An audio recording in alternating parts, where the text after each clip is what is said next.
Chapter 7. The Interrogation of Hiram Tolliver. Still unconscious, Mr. Tolliver slumped heavily in a shoddy old chair. His hands were bound with rope, his feet tied with some loose string. The kids huddled in a circle, discussing their plan. One thing was certain, they couldn't just let Mr. Tolliver go. They needed to know what he was doing in Luca's house. After some deliberation, it was decided.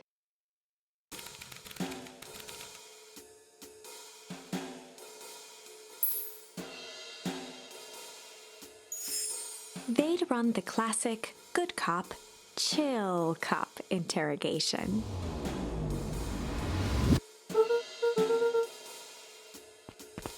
Luca walked calmly to the light switch, flicking it off and on a few times. Mr. Tolliver shook his head, gathering his wits.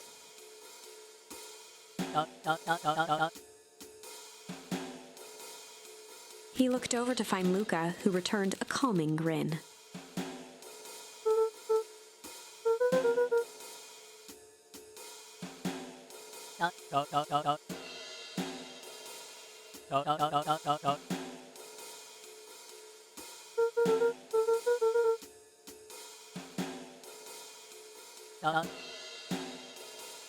Rollo and Beck emerged from hiding to give a timid wave.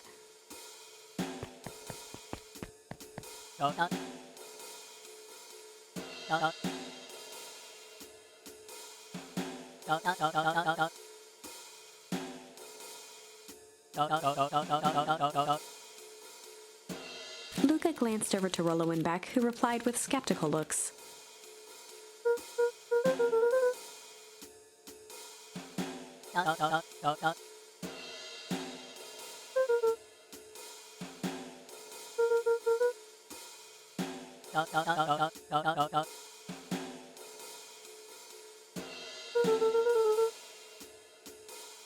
Mr. Tolliver exhaled with disappointment.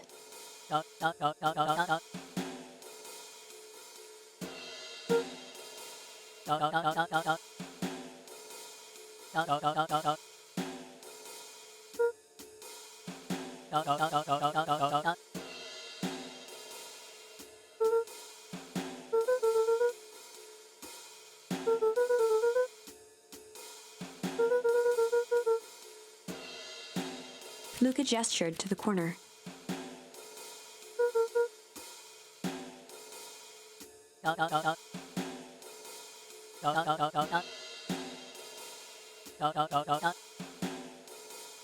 Luca looked again to Rollo and Beck. This time they shrugged. Luca began to slowly loosen the bindings. Mr. Tolliver gently rubbed his wrists.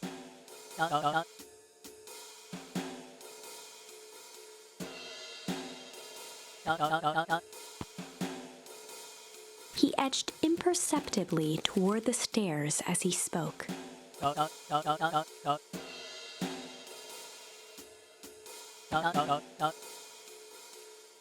Before the kids had even noticed his movement, Mr. Tolliver was at the light switch. He punctuated his final words by flicking the switch and rushing up the stairs.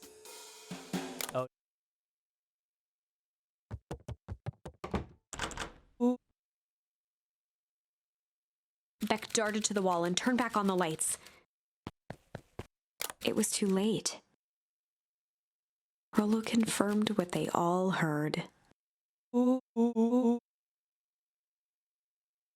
Mr. Tolliver's muffled voice came from behind the door.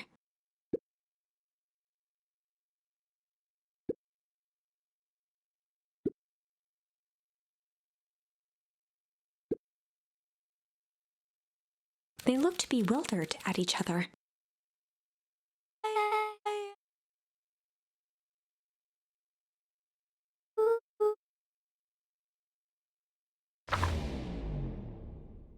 They heard the staccato thump of quick steps exiting the house. The kids looked down in resignation. This isn't how it goes in Hank Atomic. For some reason, they'd always assumed it was up to them to save their town. Luca opened his mouth, hoping to conjure some magical words to make this right. Only a hollow croak escaped. The end. Well, we certainly aren't going to find a grand resolution to our tale locked in a basement. Back to the drawing board.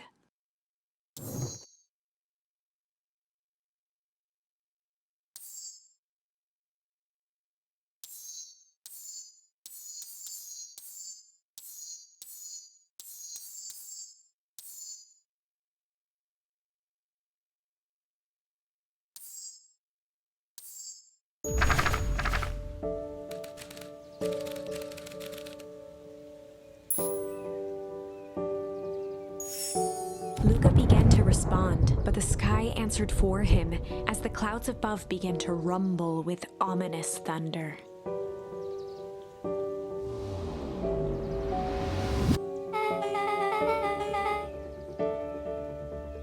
Luca surveyed the roiling clouds.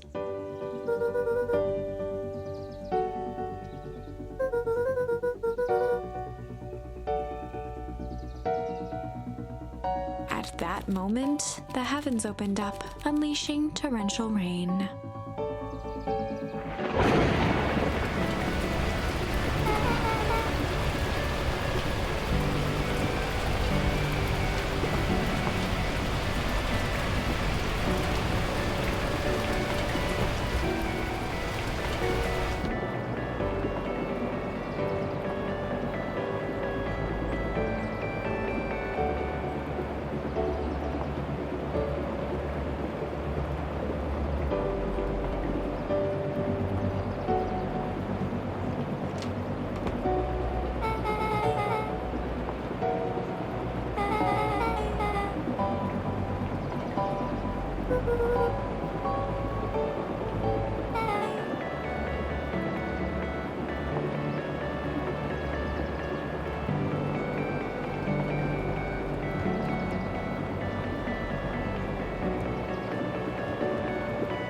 Luca squinted into the eye hole of the microscope.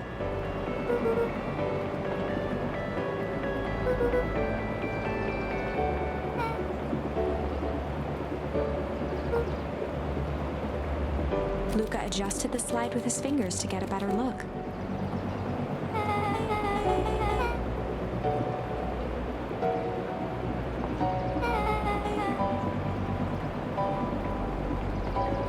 Luca wiped his hand off on his sweater and gave a nervous laugh.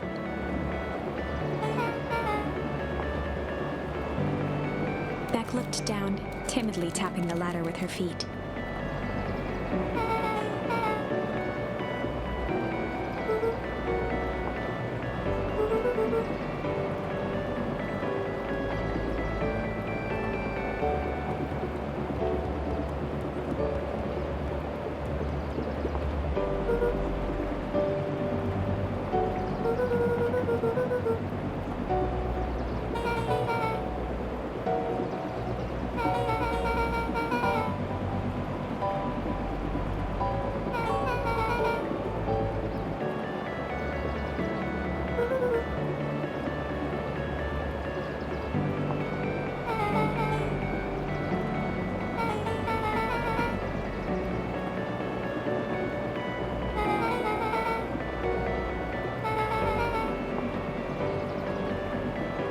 Luca flicked at one of the toggles.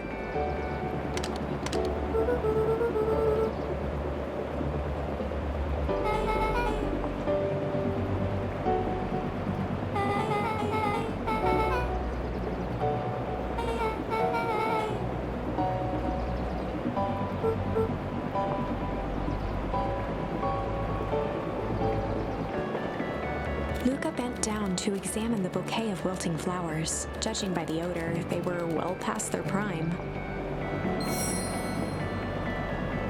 He flipped open the attached card.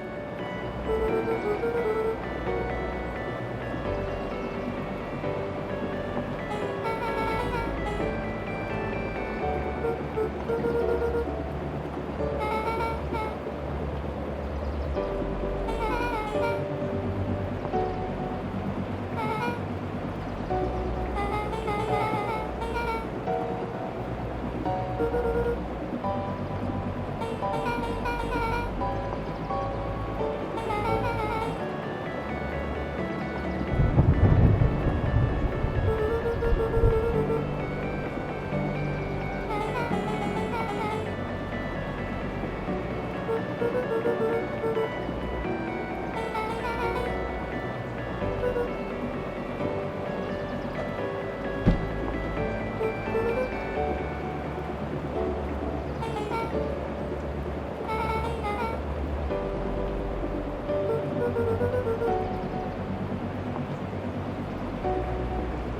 took a moment to watch the rivulets of water running down the window.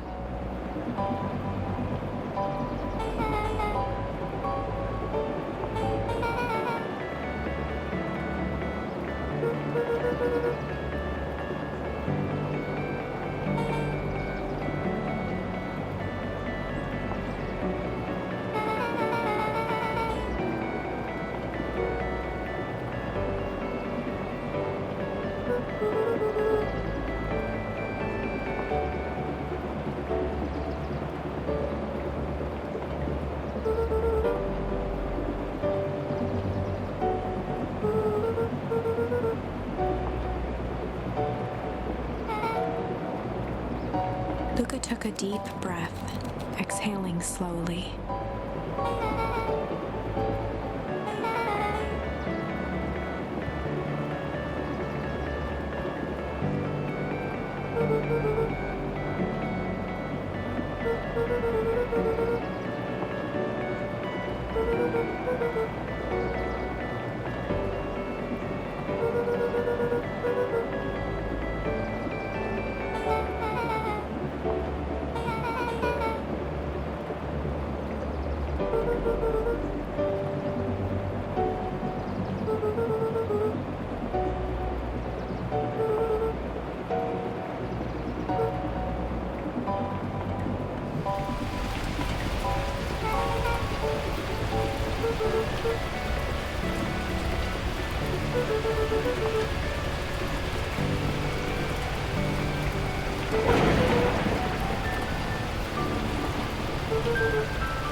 Luca let out a feral scream that echoed into the night.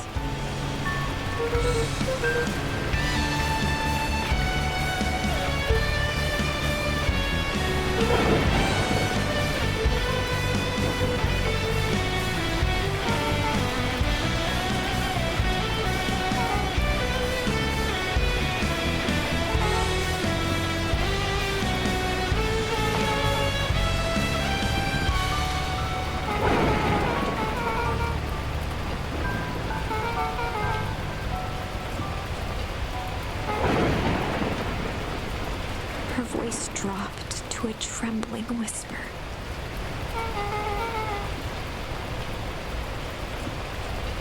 Beck brushed off her shirt and straightened up.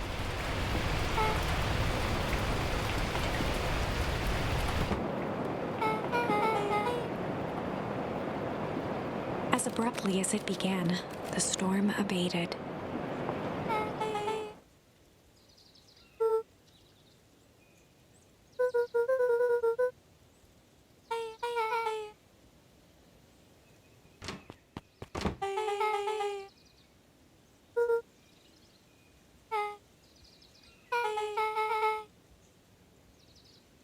Beck gave Luca a light thump on the arm before heading in.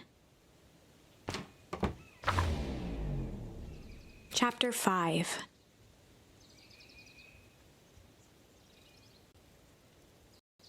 Friendly Feud. The air was heavy with the hard rain's residue. The smell of wet things. Despite his dreary surroundings, Luca felt at peace. He'd never shared those details about his dad with anyone. Not even Rollo. But it's not like this changed anything. Rollo was still his best friend. Adding Beck to the group would help balance things out. Everything's better in threes. This is what Luca told himself as he headed to the treehouse.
We all know Beacon Pines is a great town.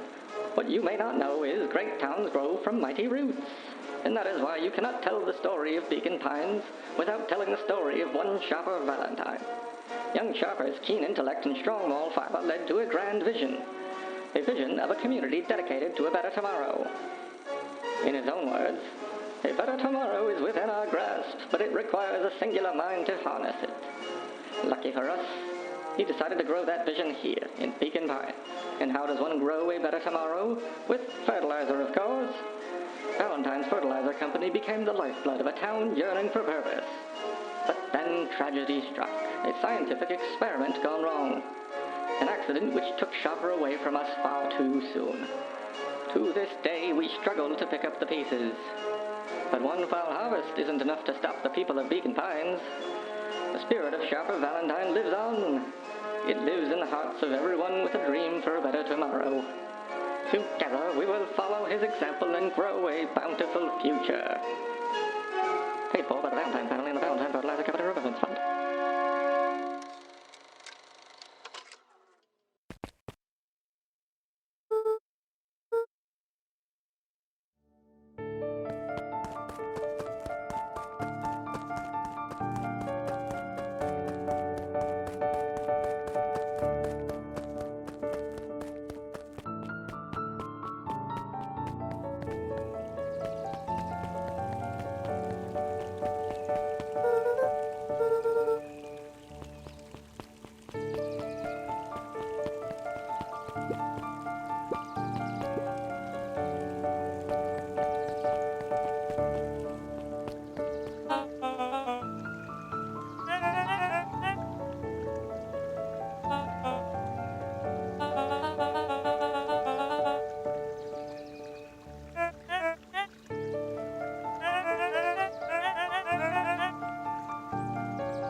Luca tied a small magnet to the line, fishing with the law of attraction.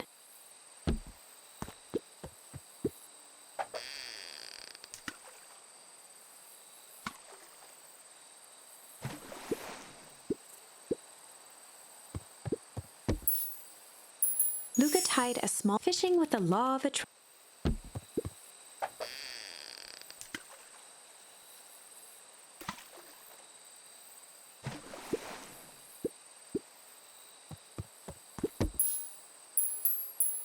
Luca tied a small fishing with the law.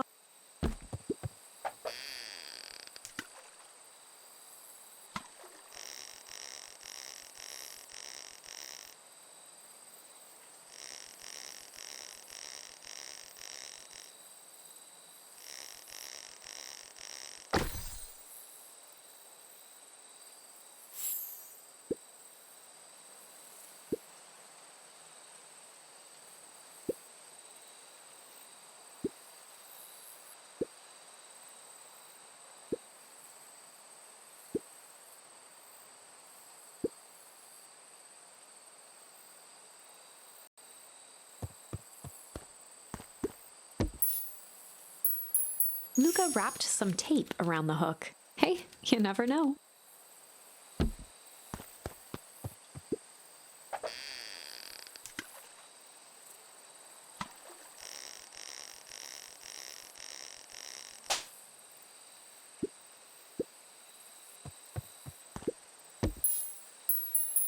Luca stuck a toy stretch. Those things always get dirty anyway.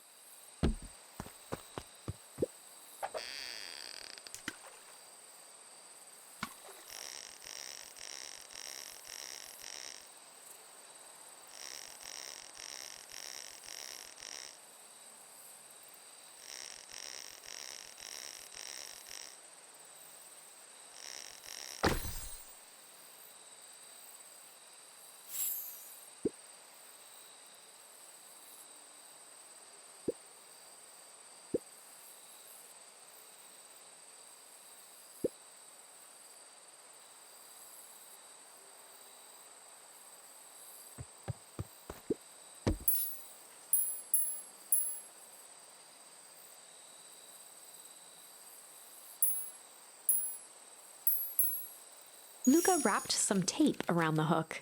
Hey, you never know.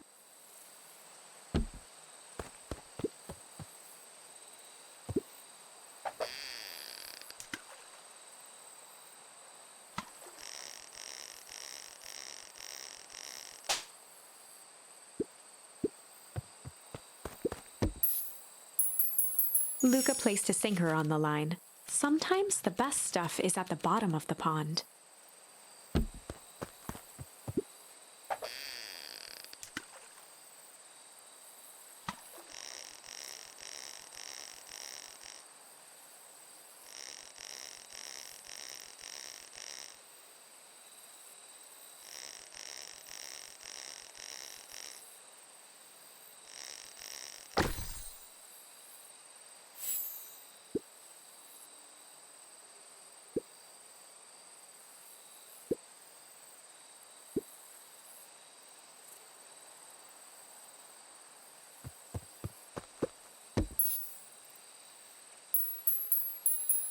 Luca wrapped a twig of thyme around the hook.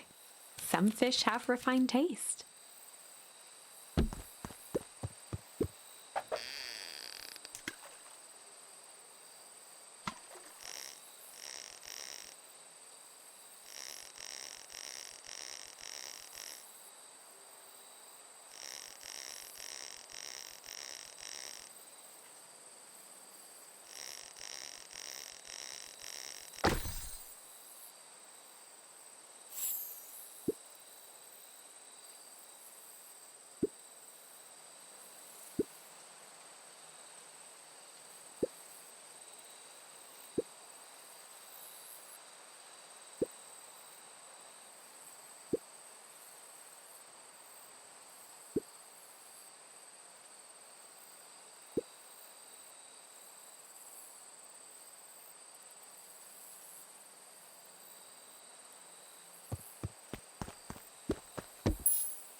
Luca wrapped some tape around the hook.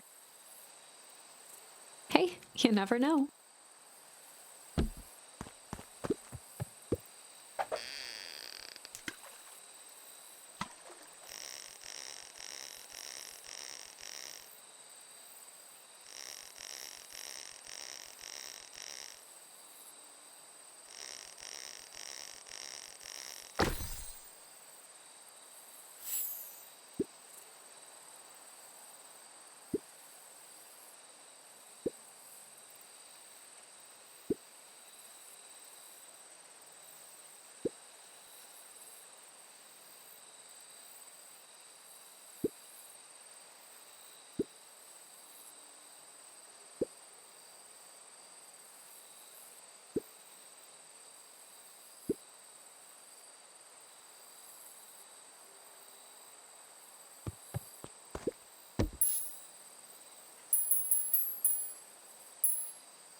Luca wrapped a twig. Some fish have.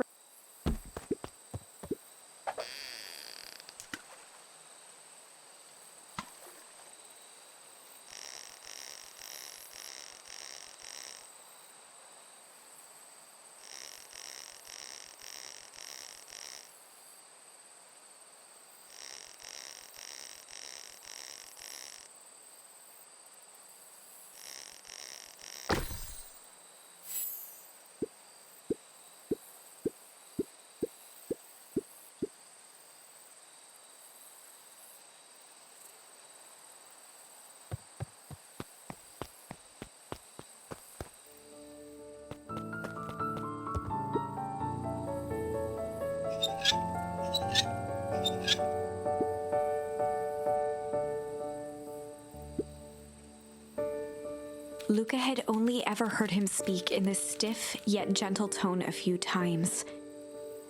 And it always meant one thing.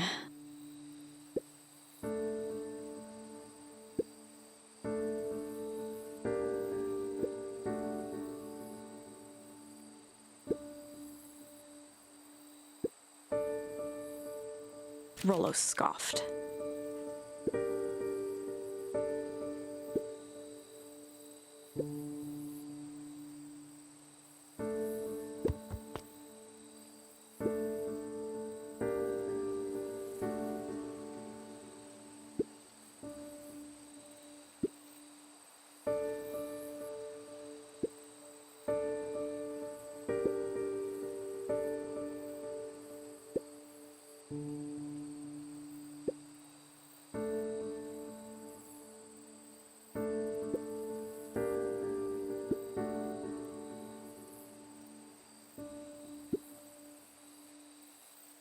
Luca stumbled on his words, knowing he'd said too much.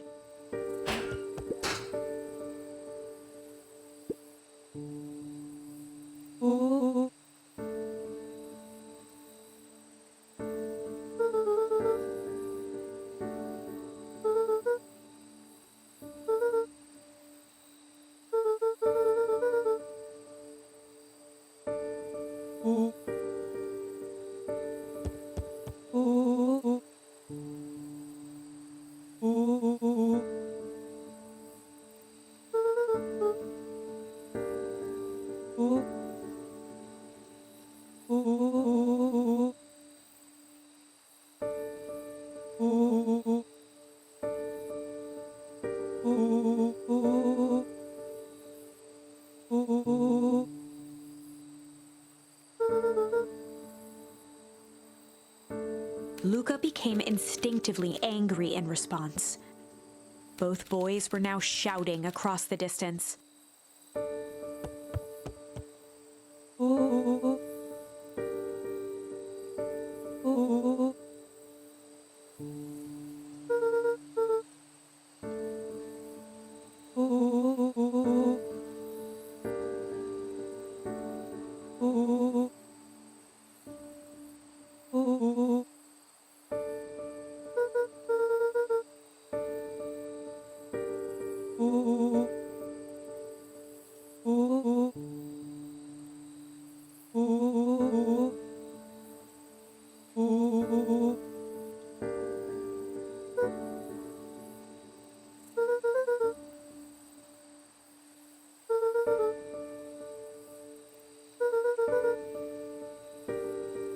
Rollo's tone changed to a calm, yet more intense anger.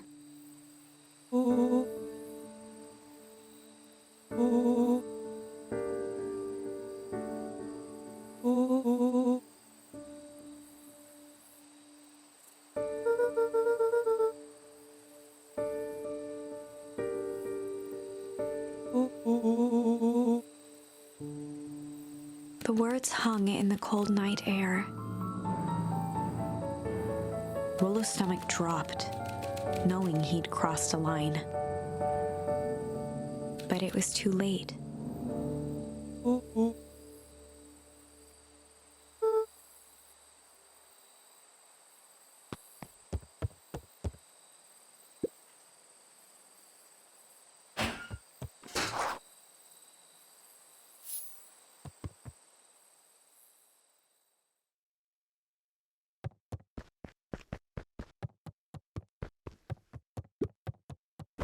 Luca dug through his old stuff, not even sure what he was looking for.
Gran cooed gently from the hallway.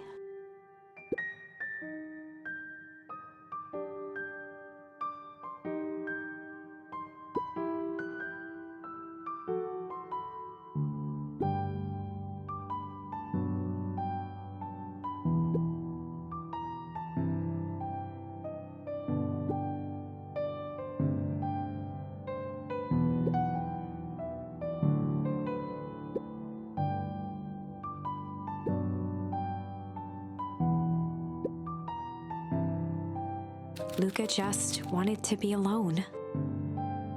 He waited to hear the sound of the front door closing.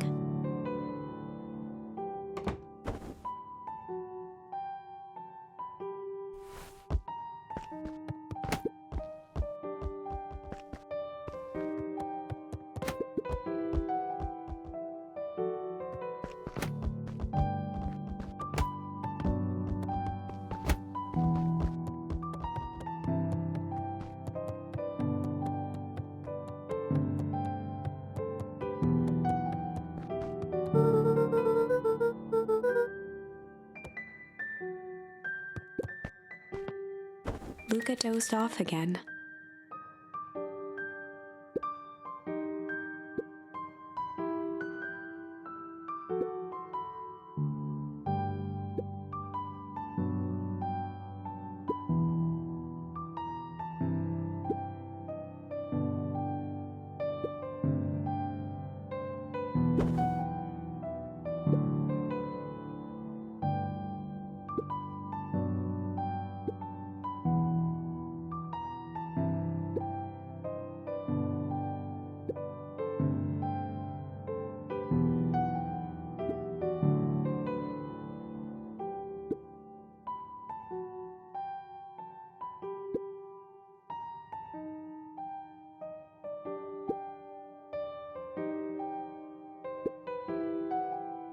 Luca still couldn't bring himself to go out. Besides, if he ran into Rollo, he'd have to actually confront the situation.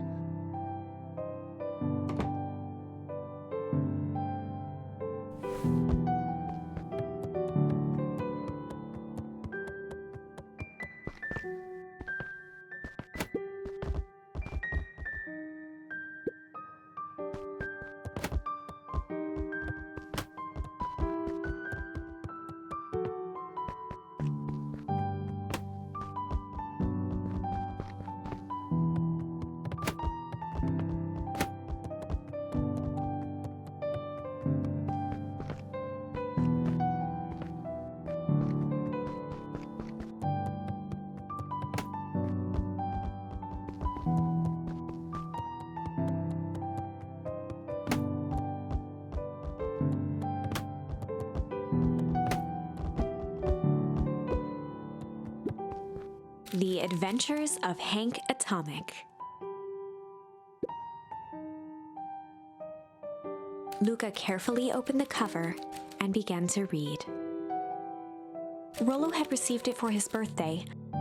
a special hardcover edition with behind-the-scenes commentary and bonus art. Rollo cherished it, but asked that Luca keep it at his house.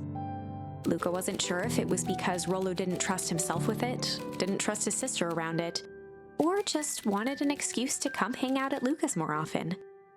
Whatever the reason, Luca didn't mind. But it had stayed right there where Rollo had stashed it ever since. Now, at the foot of his bed, Luca lost himself in the pages. He'd read it all before, but at this moment, it somehow felt sentimental. He was well into issue number 5 when he heard soft footsteps from the hallway.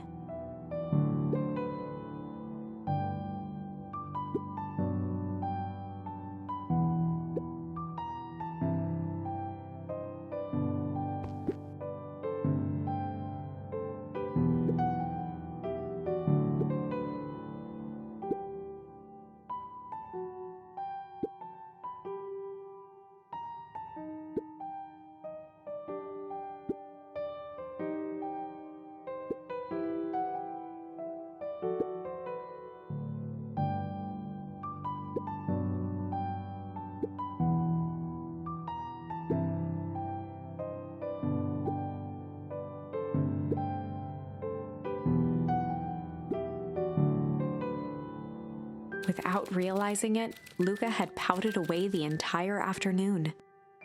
He once again felt the weight of it all and allowed his weary eyes to close.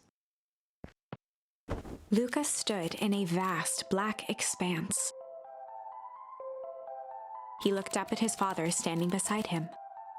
Walt was working a straw at the bottom of a fountain glass, trying to collect the last bits of milkshake. "Dad, where are we?" Taking a final loud gurgling sip, his father peered up from the glass.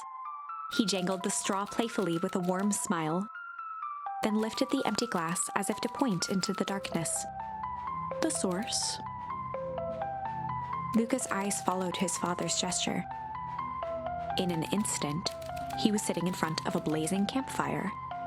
Across from him sat a large figure in a yellow hazmat suit. The figure's voice was a scratchy echo. "Well, if it isn't the man of the hour. Make yourself comfortable." Luca held his shivering hands over the flame to warm himself. "It doesn't work that way here." Their yellow-gloved hand pointed to the base of the flame. "It's a cold flame, see?" Luca peered at the base of the fire. It wasn't wood that was burning. It was Beacon Pines itself. Tiny buildings, freezing and crumbling as they were consumed by flame. Luca could see small shadows moving in the burning city. People. Luca leapt to his feet. "We've got to help them!" The figure gave a dismissive wave of their hand. "Why waste energy helping people who can't even help themselves?" The figure bent down to examine the panicked crowd as they desperately tried to stop the flames. "They only care about what's right in front of them. Not like us." Luca's voice was a trembling whisper. "Us?" The figure slowly stood up, grabbing its helmet with both hands. With a jolt and a twist, the suit emitted a gasp. A cloud of torpid mist escaped, slowly revealing the face within. Luca's own face looked back at him. Older, worn, distant. The sensation was oddly familiar, as if he'd caught his own reflection by surprise in the mirror. The doppelganger smiled. "I tried to help once." He gestured towards his face.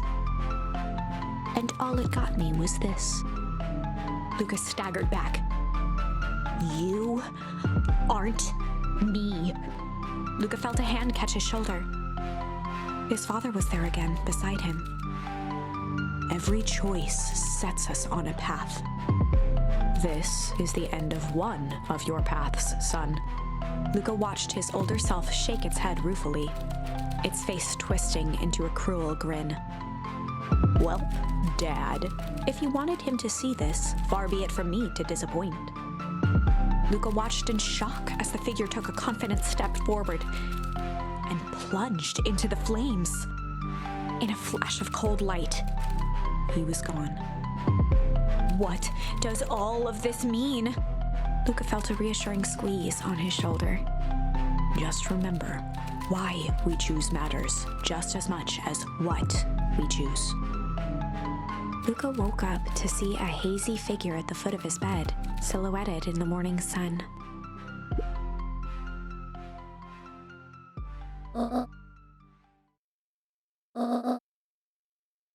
Luca rubbed his eyes. The kind, concerned face of his gran came into focus.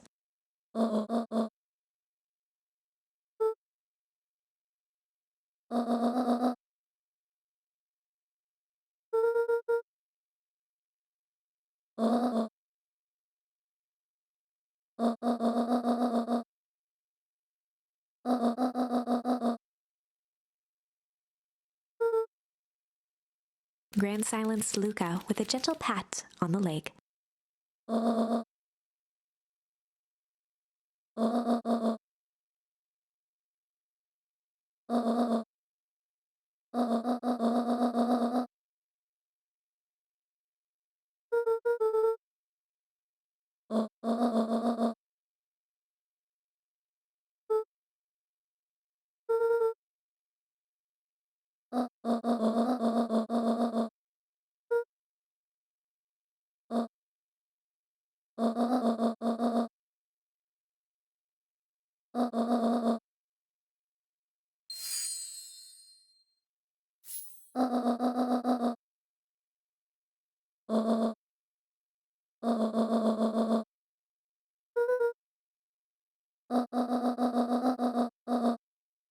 Luca gave a reluctant nod.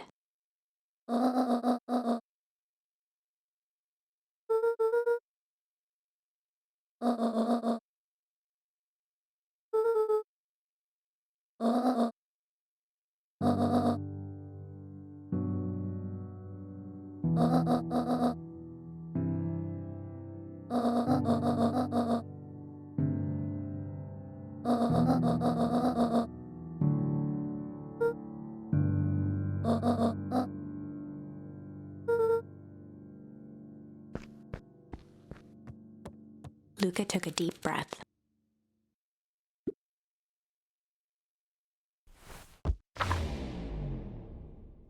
Chapter 6.